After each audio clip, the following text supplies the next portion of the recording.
Imagine archaeologists in Jerusalem open a sealed chamber under the Temple Mount and find a golden chest covered in ancient dust.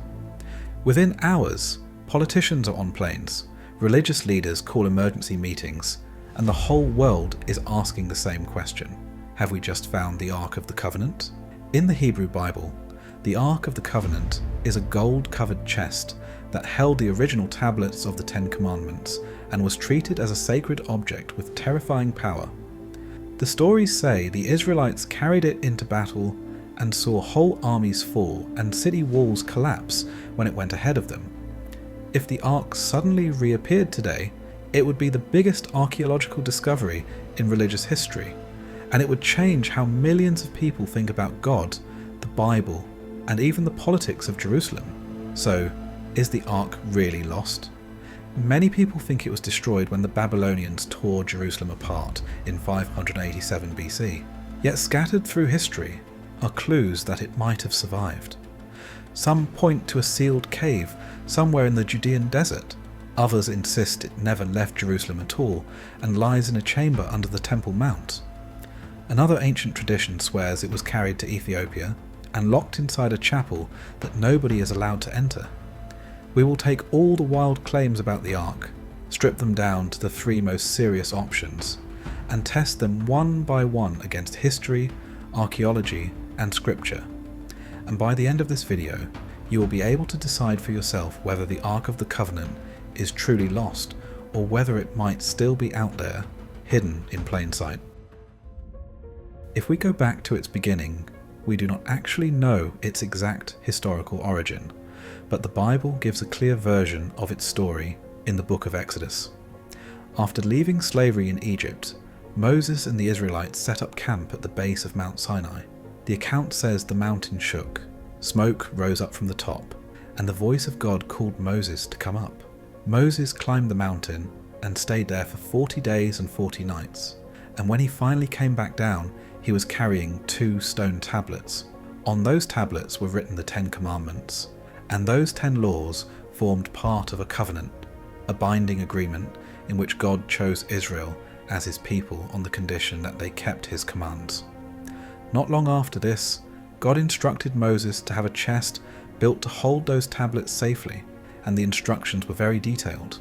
The chest was to be made from acacia wood, with set dimensions of 2.5 cubits in length, and 1.5 cubits in both width and height, and it was to be covered in pure gold on the inside and the outside, with a decorative gold edging around it.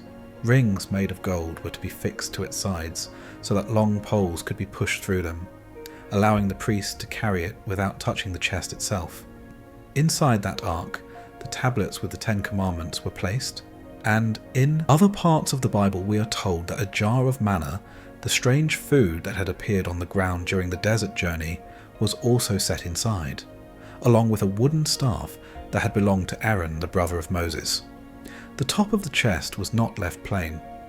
It had a special lid of gold with 2 cherubim facing each other, and that lid was called the mercy seat and treated as the holiest part of the whole object, because God was said to appear there, as if seated above it when meeting with Moses and Aaron. The ark was kept inside a large tent, the tabernacle, and only Moses and Aaron were allowed into the most inner part of that tent where the ark stood, and there they were said to speak with God directly. When you put all of that together, the ark would have looked very impressive, and stood as a visible sign of God's presence among the people and of the covenant made at Sinai, since it held those key objects from that story. Because the biblical text gives such specific sizes and features, many biblical scholars and archaeologists think it probably describes a real piece of religious furniture, and it is easy to picture a careful scribe measuring the object and then recording those numbers. The idea of building rich ceremonial chests was not unique either, since cultures across the ancient Near East created similar items, and the ark is often compared to the Egyptian procession barks that carried statues of gods through cities or along the Nile. When the tomb of Tutankhamun was opened in 1922, the archaeologist Howard Carter noticed a chest-shaped object, and at first wondered if it could be the lost ark itself. But further study showed it was a gilded box made for the young pharaoh's burial. and although it looked very similar to the biblical description, this funerary chest had the god Anubis on top, positioned there to lead King Tut into the afterlife. If we step outside Egypt for a moment, we find objects that look very similar to the Ark of the Covenant in nearby cultures. A 9th century Phoenician coffin made for King Ahram shows the storm god El seated on a throne with 2 winged figures on either side, and that setup looks a lot like the mercy seat where the Hebrew god is described as appearing. In that same region, this god El is also linked by name to the God of Israel, who is called El and more often Elohim in Hebrew. Those kinds of links with the cultures around Israel are used to argue that an ark like this really did exist in some form, even if the miracle stories around it are more open to question. In the biblical stories, the ark does not just sit still. When the people moved, priests carried it and it went out in front of the camp, about a kilometre ahead, and a pillar of smoke showed them where to go during their 40 years in the wilderness. When Joshua took over from Moses, and the people reached the edge of the land they had been promised, the ark went into the Jordan River first, and the waters parted so they could cross safely, echoing what Moses had experienced earlier at the Red Sea. But carrying the ark came with strict rules. 2 of Moses' nephews, in the book of Leviticus, tried to make an offering inside the tabernacle that they were not authorized to make, and they were burned to death for it. In another story, the ark was on its way to Jerusalem on a cart when the oxen pulling it stumbled, the chest shook, and the man guiding the cart reached out to steady it with his hand. He died on the spot. There is also the incident at the town of Beth Shemesh, where the people looked inside the ark out of curiosity, and the account says fire swept through and many died, with one manuscript giving a total of 50,070 deaths. Once people saw this kind of power, they began to bring the ark into battles. The most famous example is the siege of Jericho in the book of Joshua. The ark was carried around the city walls while horns were blown once each day, and then on the 7th day, the horns sounded and the people shouted together. The walls collapsed, and the Israelite army went in and killed every inhabitant according to the command they had been given. The ark was used in several conflicts in this way, almost like a weapon brought to the front lines, but it did not guarantee a win every time. On one occasion the Israelites lost, and the Philistines captured the ark, took it to their city Ashdod, and set it in front of a statue of their god Dagon. The result, according to the story, was that the statue was ruined, and a terrible plague, likened to bubonic plague, broke out among the people there. Frightened by what was happening, the Philistines hurried to send the ark back, and the Israelites agreed to receive it. These accounts have clearly fed into modern storytelling. You can see the connection in the 1981 film Raiders of the Lost Ark, where the Nazis are trying to get hold of the ark in order to use it as a weapon because of its destructive power. In the final scene, they do manage to open it, and in a famous sequence with melting wax effects they are all killed, which fits the kind of disasters the Bible associates with mishandling the ark. Later on in the biblical story, once the Israelites were established in the land, the ark no longer travelled from place to place, but was given a fixed location. After King Solomon finished building the temple, the ark was put inside its inner room, called the Holy of Holies.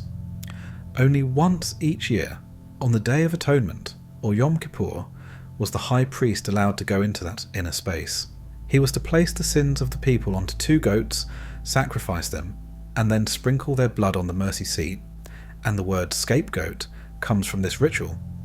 The last time the ark is mentioned in scripture is not when it is stolen or destroyed, but when its keepers were ordered to bring it back to Jerusalem after it had been away from the temple for a time.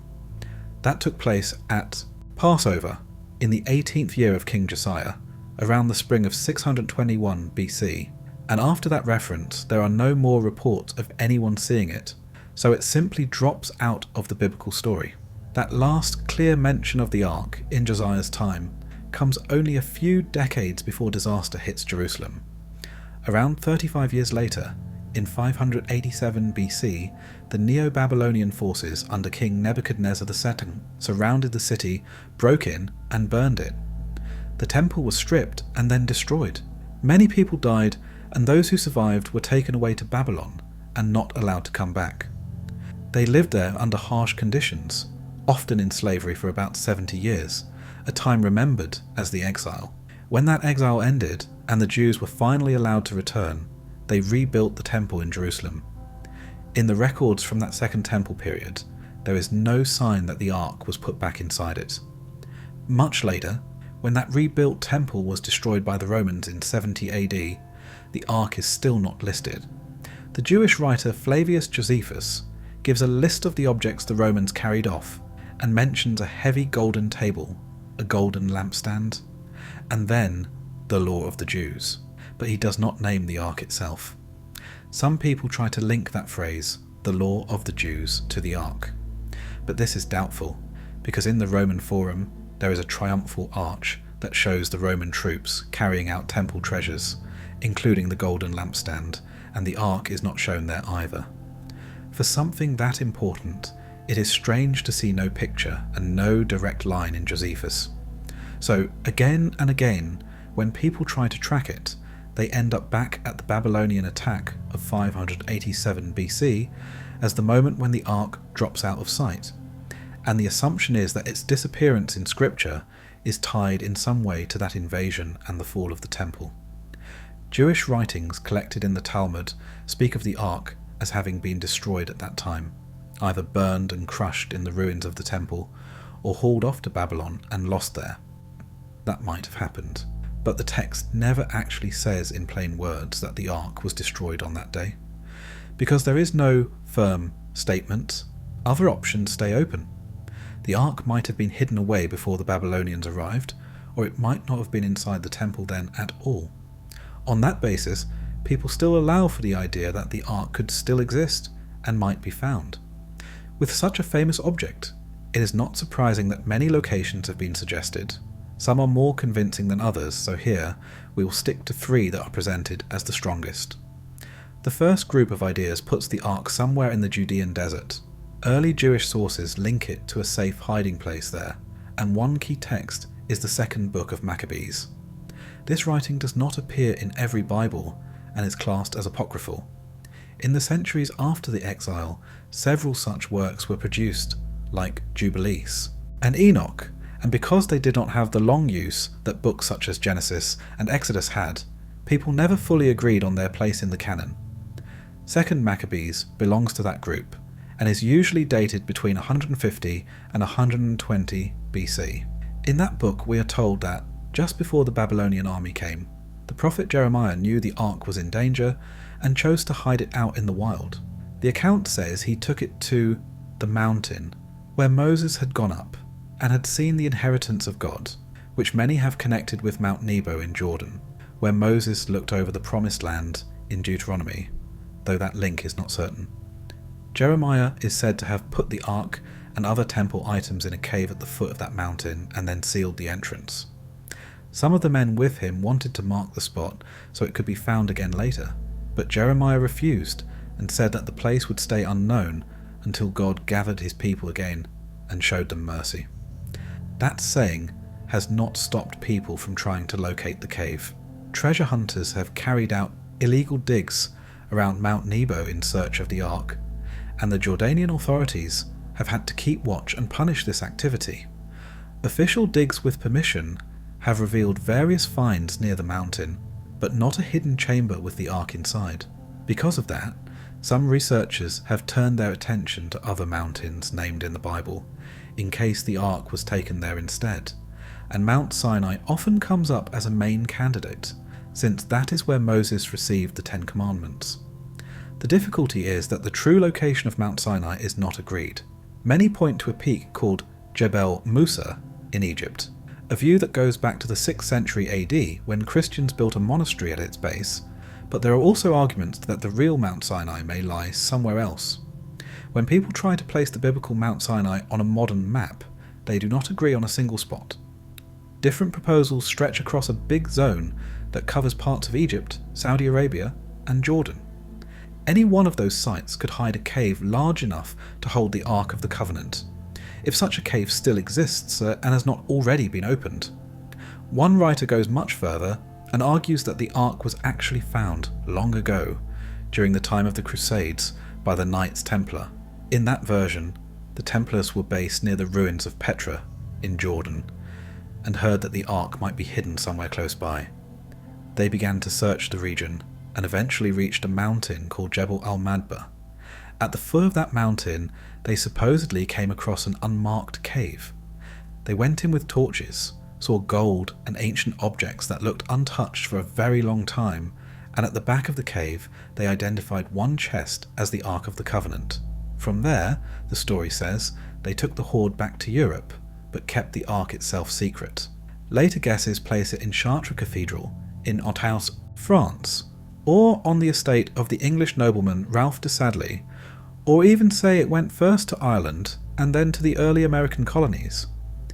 These tales are striking, but they rest on weak evidence and doubtful sources, so they are normally treated as speculative and pushed to the edge of serious discussion. If we move away from that and go back to the idea of the Ark being hidden somewhere in the Judean desert, one strong point in favour of that region is that real discoveries keep coming out of its caves. In 1946, two Bedouin herders were looking after goats near old ruins by the Dead Sea when they noticed small openings high in the rock.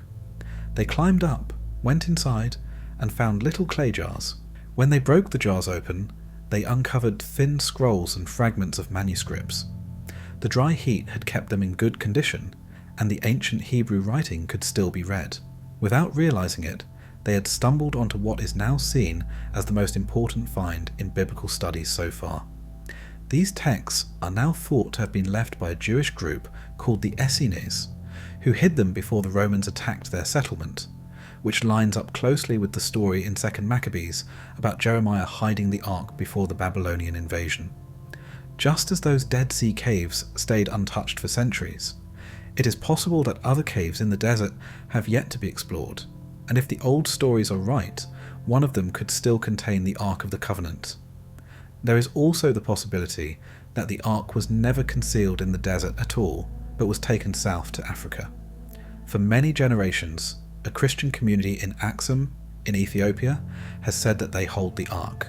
They say it is kept inside a small chapel, and outsiders are not allowed to see it.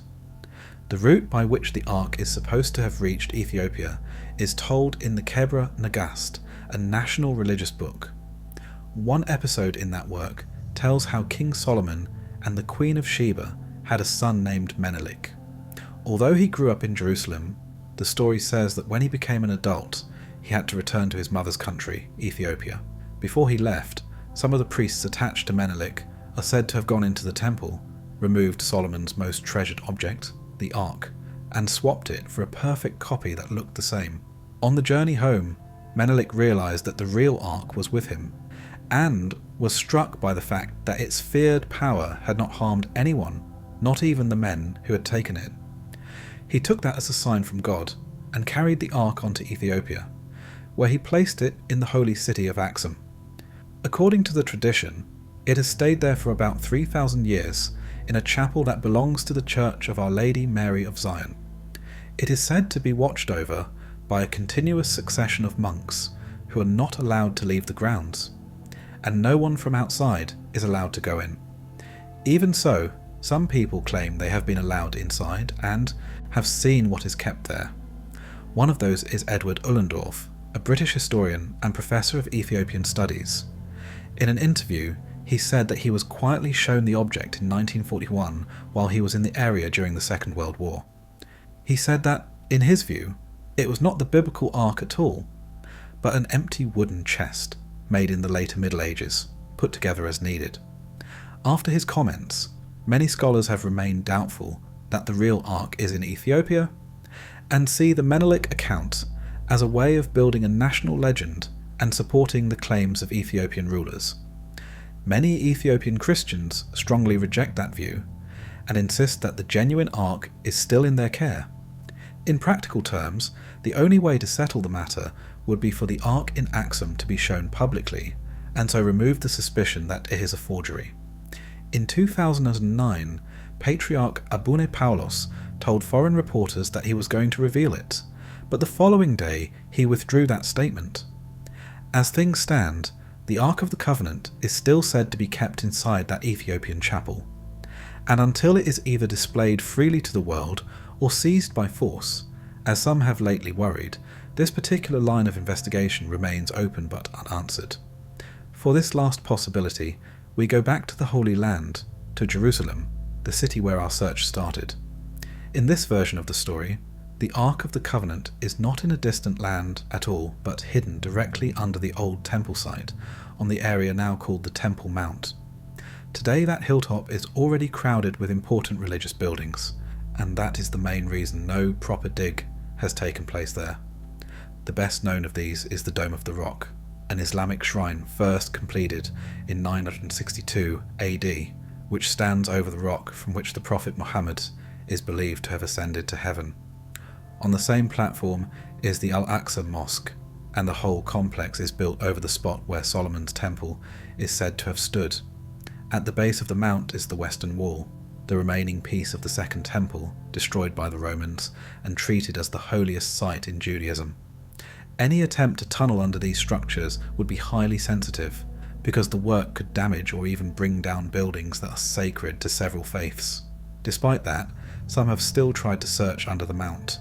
On 28 July 1981, arguments broke out near the Western Wall after it emerged that someone had been digging there without official permission. That person was Rabbi Yehuda Getz, who was looking for the Ark. Even though he had been warned not to, he arranged a hidden excavation under the Temple Mount at night. During the dig, a small opening was found that led into a large tunnel, about 28 metres long and 6 metres wide. The team believed this tunnel linked up with several chambers deeper under the mount, and when they saw a small archway at the end, Getz became convinced that the Ark was just beyond it. Before they could push further, word of the dig reached an Israeli radio station. Crowds from different communities quickly gathered above ground. There were clashes, and the authorities stepped in, shut the project down, and banned more digging. Since that time, whatever spaces lie under the Temple Mount have stayed closed, and because the political situation in Jerusalem is still very strained, organised excavation there is not allowed. For now, anything that might be under that platform remains inaccessible. Long before Getz, Jewish writers had already spoken of hidden spaces beneath Jerusalem. Around 1,000 years earlier than Maimonides, the historian Flavius Josephus mentioned royal caves under the city that people used as escape routes from the Romans, and that word royal suggests some of them may go back to the time of Israel's kings. In the 12th century AD, the rabbi and philosopher Maimonides gave a more detailed story and said he knew where the Ark was. According to his account, when Solomon was building the first temple, God warned him that it and its treasures would one day be destroyed. To guard against that, Solomon is said to have had a system of underground chambers made, like a maze, to hold the Ark out of harm's way. The same tradition says that King Josiah, during whose reign the Ark is last mentioned in the Bible, used those rooms to hide the Ark shortly before the Babylonians arrived. If that happened and the Ark was left there, it would have remained safe when the temple fell, and if nobody ever went back for it, it could still be in those vaults now. Modern archaeology has confirmed that Jerusalem does sit over a complex of underground spaces. In 1854, a disused stone quarry was found under part of the old city's Muslim quarter. It is now called Zedekiah's Cave, covers about 5 acres, and is the largest known cave system beneath the city. Since then, many underground passages have been mapped under Jerusalem. Some of them, including the Siloam Tunnel, are dated to around the 9th or 8th century BC, which is the same general period assigned to Solomon's reign. Even so, one area has not been properly examined, and that is directly under the Temple Mount, for the reasons we just heard. Because digging is blocked, researchers have turned to methods that do not disturb the ground. One of these is ground-penetrating radar, often shortened to GBR. It sends high-frequency radio waves into the Earth and uses the reflections to build up a fuzzy picture of what lies below. The advantage is that nobody has to break the surface, so nothing is physically touched. The problem is that the images can be distorted very easily by electrical activity or by certain kinds of rock, and a city as old and built up as Jerusalem has plenty of both. While normal excavations are off the table, however, this sort of scanning is presented as one of the few possible tools that could, in theory, reveal the Ark's hiding place if it is still there. By this stage, we have circled around the same three possibilities you heard at the beginning: the desert cave, the Ethiopian chapel, or the hidden chamber under Jerusalem. Each proposal has points in its favour and obvious weaknesses, but they all share one serious issue. Every one of these stories rests on texts written long after the Ark vanished from the biblical story. 2nd Maccabees, the apocryphal book that talks about Jeremiah hiding the Ark, was put together roughly 500 years after the Ark's last appearance. The Ethiopian book, the Kebra Nagast, which gives the Menelik story, was probably written in the 14th century AD.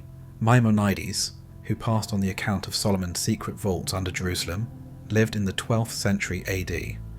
None of these writers saw the Ark themselves, and we are not told where their information came from. What we have are reports based on rumours that had been circulating for hundreds or even thousands of years. When the evidence is this thin, careful research very quickly has to rely on guesswork. On top of that, when we read the Bible itself as a source, we have to remember that, although some passages match known events, its accounts are often shaped by story and were written long after the events they describe were supposed to have happened. Because our written sources are late and shaped like stories, it is hard to draw a clear line between fact and legend.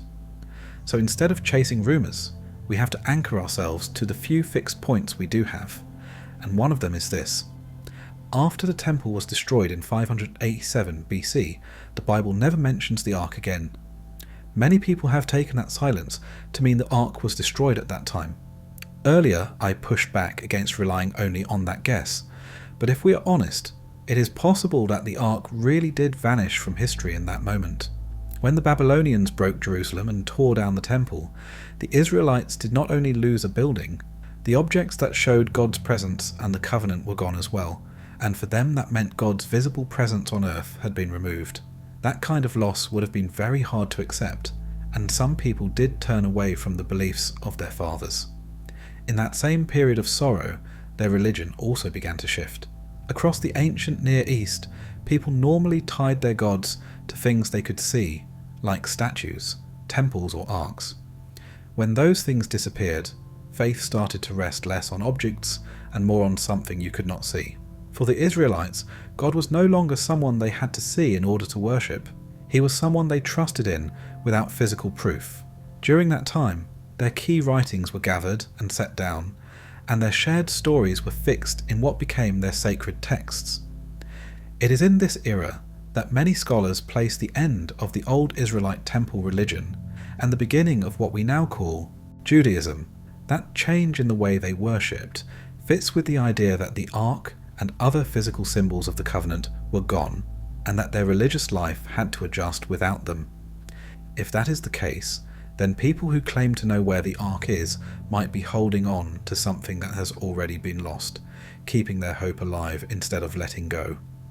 On the other hand, they might truly have information that is not written down. Whether it lies forgotten in a desert cave, guarded in a distant chapel, or sealed beneath the stones of Jerusalem, the search for the Ark is really a search for something deeper. People are not only hunting for wood and gold, they are reaching for a sign that God can be pinned to one place, held up to the camera, proved. If the Ark were ever uncovered, it would be the most dramatic archaeological discovery in religious history, and the shockwaves would run through churches, synagogues, and governments alike. Yet the stories that surround it all whisper a warning that the presence of God is holy, that it does not always submit to our curiosity, and that some doors, once opened, cannot easily be closed again. If something in this story stirred your heart, if it made you see hidden faith or quiet obedience in a new light, don't keep it to yourself. Share this video with someone who needs that reminder today. You never know how far a small truth can travel. Tell me in the comments what part spoke to you most, and if you haven't subscribed yet, take a second to do that now and turn on the bell, so you won't miss what's coming next. Each video is another step deeper into the mysteries of Scripture and the ways God still speaks through silence. Thank you for walking this journey with me. May God bless you richly, and may your faith always be remembered in His presence. I'll see you soon.